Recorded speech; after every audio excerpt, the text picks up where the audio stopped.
ni thar duhawm lo herchhuak tur thlirin hei chen ni ka chhiar liam ta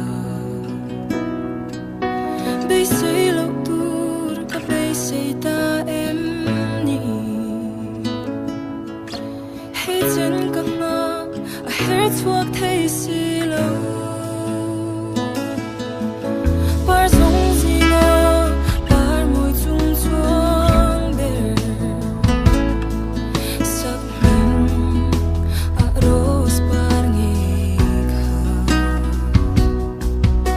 Beisei na pawh a peidon mek lain he hmun khawhar a hian in lo vul ta si Thlalerah Rosepar vul ngai lo mahse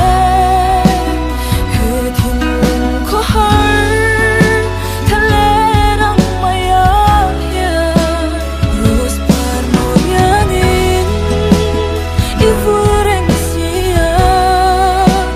thlirin ta chu thupin I parmawi zela he thinlung khawhar Thlalerah zawng to nu hi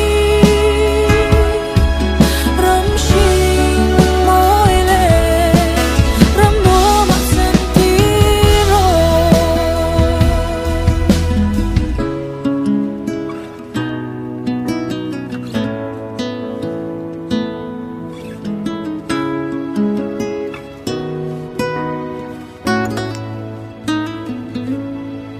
I moi na le